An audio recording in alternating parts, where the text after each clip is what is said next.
Hello, welcome back. Habichuelas Guisadas. That's how we call it in Puerto Rico.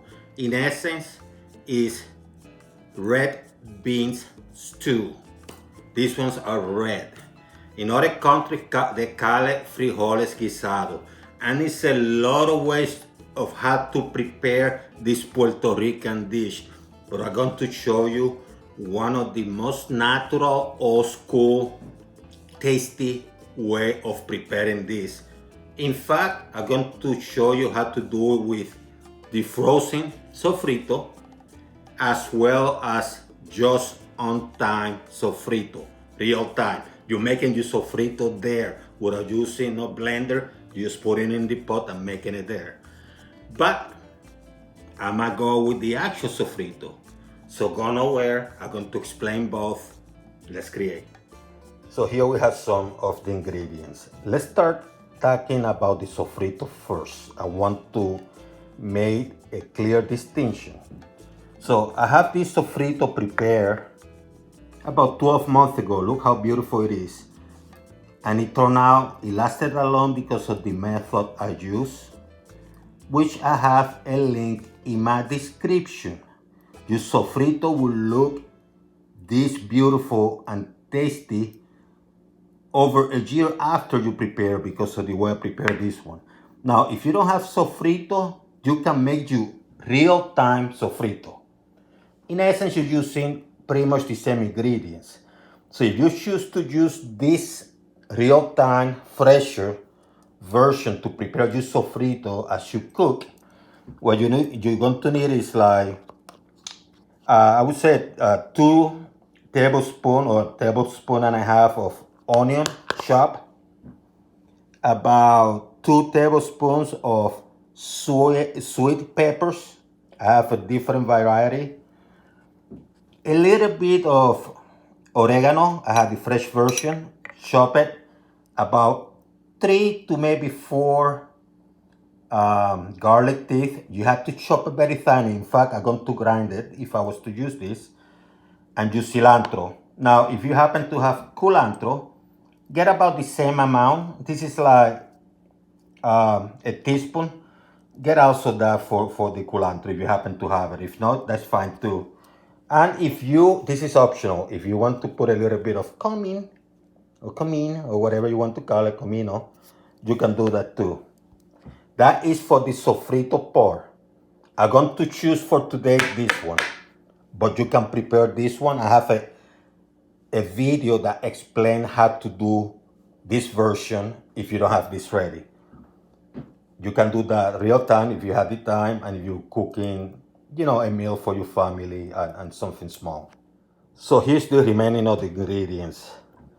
I have about 4 or 5 small cubes, maybe 6 of, you can use squash, you can use pumpkin. I have pieces of meat. I'm going to use serrano ham. You can use any ham. You can use bacon. You can actually use the fat portion of your rib eye. You cut it out, preserve it. Or you might not use anything. I have some paprika, smoked paprika to add the flavor. Some sea salt, pepper, black pepper. I'm going to be using about maybe a cup, maybe less, maybe a little bit more, I won't know yet, of beef broth. You can use water. And I have about 15, maybe 16 ounces of beans. Now the thing about the beans, if you use a can, make sure you dry that stuff out. Get that water out, have a lot of salt. You don't need that stuff. If it's the type that is dry and you put in water overnight, throw the water away. And I have a tomato. The reason I have a tomato is because I grate my tomato to create my own tomato sauce. And also I'm going to be using some extra virgin olive oil. And of course I have a very small potato, which I'm going to peel and cut in about 4 squares. So, high heat, very hot. You have a nice looking pot here. So the first thing you do, you add your extra virgin olive oil. You don't need to add a lot, just a little bit, see? Just enough to get this hot and ready. So the first thing I do is I add the meat, if you decide to use some. So I have my serrano stuff here. As I said earlier, you could have used some of the fat from your rib eye, preserve it, put it aside. This is what I mean with preserve. You could have used some bacon. I went with my serrano ham. And you know, kind of move it around. You're not frying this, you're just getting it simmer for about a minute. That's why you're moving it. Now, what you do now, you add your sofrito, whether it's the one that you already prepared or the ingredients that I showed you earlier. You know, the onion, garlic, cilantro, culantro, pepper, the stuff that I showed you earlier. You can add it now.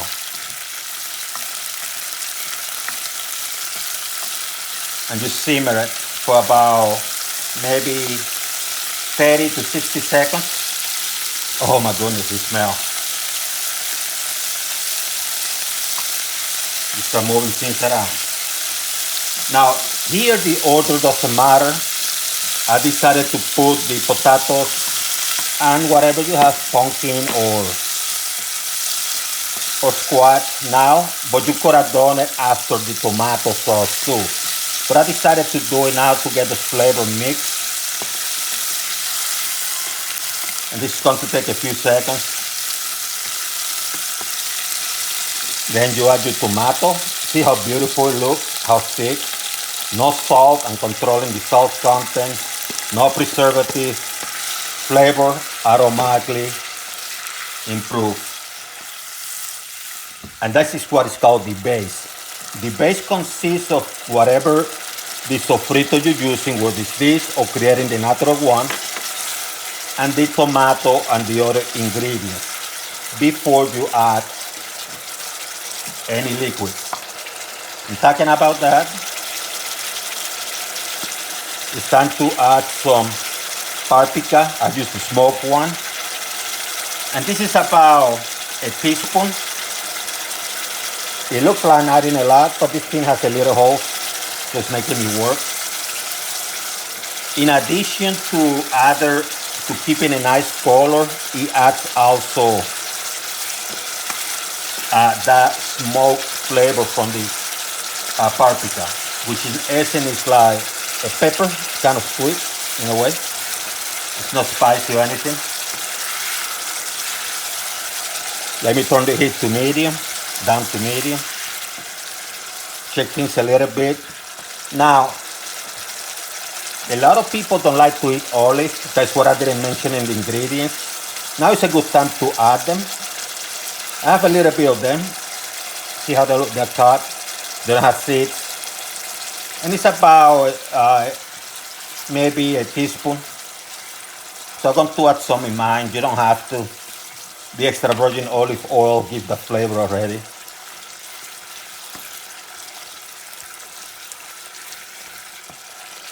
Add your beans.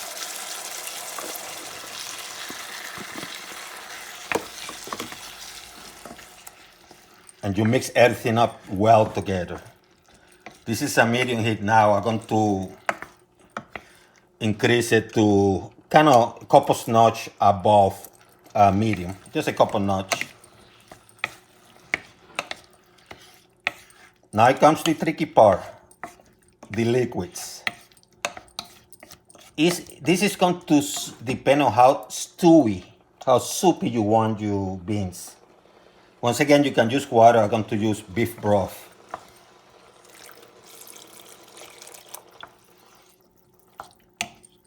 And although I mentioned 1 cup, I'm actually using a lot less. And the reason is because I have enough liquid to deal with the solids for my taste. And then you let it cook. this bean escape. And a good way of knowing if they are done, because the beans doesn't take, in fact you can eat the beans like this in salad, so it's not going to take a long time to cook. What you have to make sure is cooked is the potatoes. That will tell you if things are ready. Even the squash or the pumpkin is going to cook quickly. So you let it at medium, so it's a boil for a little bit, and then you turn it down to a couple notches below medium, because you want it cooked. You don't want it burn. You want it cooked. Well, one thing you do before you do that is you give it a taste. And depending on how it tastes, you might add a little bit of pepper. That's up to you. Some people, not a lot, just a couple turns. You use salt. I like to use the sea salt, but I want to use fine grain so it doesn't get too salty. In the past, I have used saffron. You know, I squash it and put up a little bit in the powder form, but I'm not going to do that for this one, because I want to keep it Puerto Rican, 100%. Move it around.